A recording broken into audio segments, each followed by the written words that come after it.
Hey everyone and welcome back.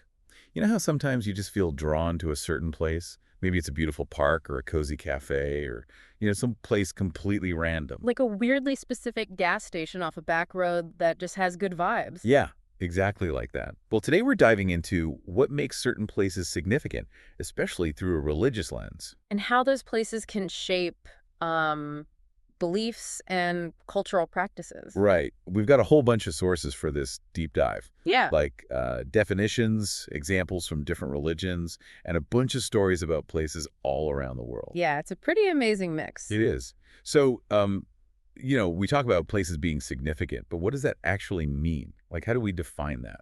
Well, our sources start off pretty basic. They say significant basically means something's noticeable and important, but then they get into this really cool distinction between authentic and replica. Oh, yeah, I was thinking about that. Like, you can have a replica of like a famous sculpture, Yeah.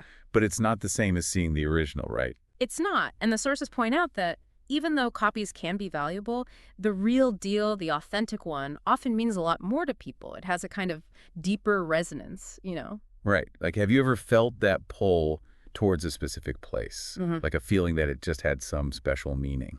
Absolutely. I think a lot of that comes from a place's connection to, well, history and things people believe together. Like think about relics, for example. Ooh, relics. Yeah, like a piece of clothing from a saint or something. Exactly, or even something as small as a bone fragment. It's an object that was connected to a person or event from the past. And those objects, they can be incredibly powerful symbols. They really draw people in. And then people build like shrines to protect those relics, right? They do. Shrines, temples, all kinds of structures. And those places become destinations for well, for pilgrimages. Pilgrimages. Yeah, So people travel to see these relics in the places where they're kept. they do. Our sources even talk about these things called stupas.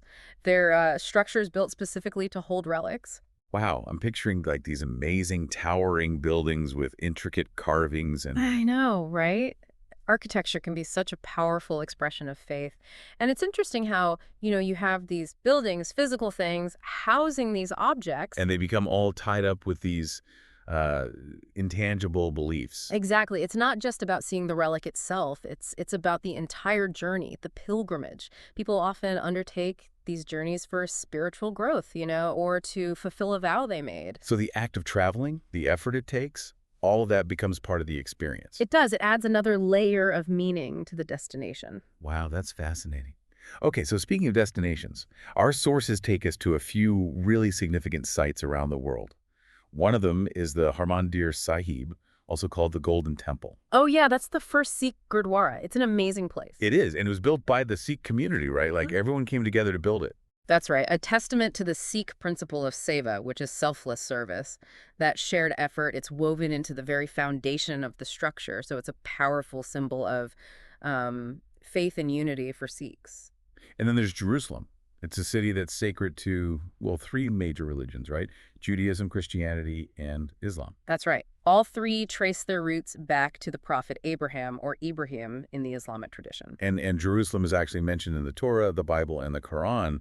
It must be one of the most contested uh, pieces of land on earth. It's definitely a place with a very complex history. It really makes you think about how a single location can be so central to so many different groups, how it can be a source of both unity and conflict. Yeah, it definitely does.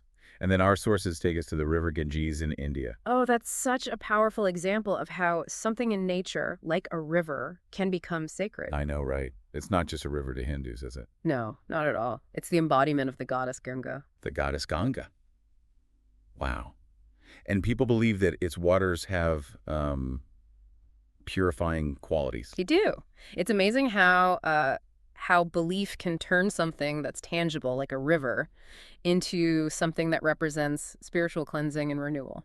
And this sense of connection to place, it doesn't go away even when people move away from those places, does it? No, it doesn't. Our sources talk about the idea of a diaspora, which is when a community is scattered from its homeland. Right. And even then, certain places still hold a lot of significance for those people, even if they're living far away. Exactly. Those places become like anchors for cultural or religious identity. They're a reminder of where people come from and help them feel connected, across time and space.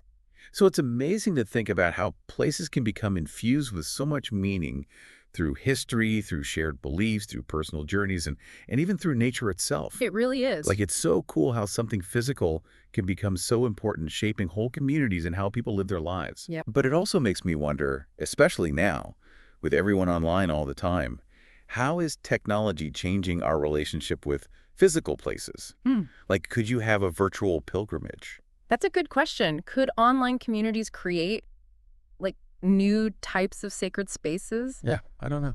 What do you think? It's definitely something to think about. As our world becomes more and more digital, it'll be really interesting to see how these old ideas about place and meaning evolve in the digital realm. Yeah, well, thanks for joining us today. We'd love to hear your thoughts about all of this. Share your thoughts and keep exploring these ideas. Yeah, absolutely. And we'll catch you next time for another deep dive.